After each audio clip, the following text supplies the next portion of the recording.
அந்த காலத்து காதலுக்கும் இந்த காலத்து காதலுக்கும் உள்ள வித்தியாசம். 86 வயதில் புத்தகம் எழுதி வெளியிட்ட கோவை மூதாட்டி இளைய சமுதாயத்தினருக்கு அவர் கூறும் அறிவுரை. கோவை பச்சாப்பாளையம் பகுதியைச் சேர்ந்தவர் 86 வயதான பாலம் சுந்தரேசன் என்னும் மூதாட்டி. இவர் 2 லவ்ஸ் அண்ட் அதர் ஸ்டோரிஸ், 2 காதலும் பிற கதைகளும் என்னும் தலைப்பில் புத்தகத்தை எழுதியுள்ளார்.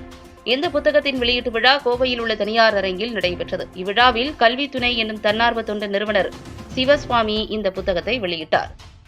இந்த புத்தகத்தில் ஆங்கிலத்தில் எழுதப்பட்ட 40க்கும் மேற்பட்ட சிறுகதைகள் உள்ளன. இந்த புத்தகத்தில் உள்ள கதைகள் நம் அன்றாட வாழ்வில் காணும் மக்களின் இயல்பான வாழ்க்கையை சுவாரஸ்யமாக எடுத்துக் கூறும் வகையில் அமைந்துள்ளது. இவர் தனது சிறு வயதிலிருந்தே பத்திரிகைகளில் கதைகளை எழுதியிருப்பவர் என்பதும், கதம்பம் என்ற வலைப்பதிவில் தொடர்ந்து கதைகளை எழுதிக் கொண்டிருப்பவர் என்பதும் குறிப்பிடத்தக்கது. இதுகுறித்து பாலம் சுந்தரேசன் கூறுகையில், அன்றாட வாழ்வில் பார்க்கும் பல்வேறு விஷயங்களை தனது கற்பனைகளுடன் சேர்த்து எழுதுவதாகவும், 2010ஆம் ஆண்டு பிளாகில் எழுத துவங்கியதாகவும், இந்த 10 ஆண்டுகளாக எழுதப்பட்ட கதைகள் அனைத்தும் சேர்த்து இன்றைய தினம் புத்தகமாக வெளியிடப்பட்டுள்ளதாகவும் தெரிவித்தார். பிளாகில் எழுதியதையெல்லாம் தனது மகன் பார்த்து இதையெல்லாம் புத்தகமாக வெளியிடலாம் என்று யோசனை வழங்கியதன் பேரில் இன்றைய தினம் புத்தகமாக வெளியிடப்பட்டுள்ளதாகவும் அவர் தெரிவித்தார்.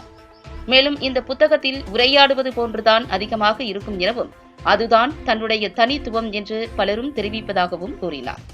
படிப்பு அனைவருக்கும் அவசியம் என கூறியவர், அனைவராலும் படிக்க முடியும் எனவும், அதற்கான முயற்சிகளை எடுக்க வேண்டும் என இளைய சமுதாயத்தினருக்கு அறிவுறுத்தினார்.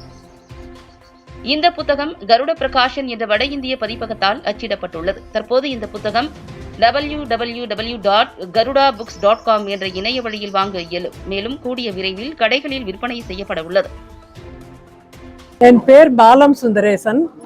நான் எப்பவும் என்னை சுற்றி நடக்கிற சம்பவங்கள், மனிதர்களை பற்றி பார்த்துட்டு இருப்பேன், கூர்மையாக கவனிச்சிட்டு இருப்பேன். சில சம்பவங்கள்லாம் எனக்கு மனசில் பதியும். அதை பற்றி எதாவது எழுதலான்னு தோணும்.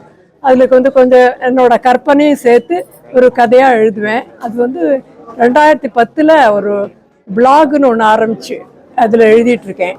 அதில் 10 வருஷமாக அதில் எப்பாவது கொஞ்சம் கதையெல்லாம் எழுதிட்டுருக்கேன்.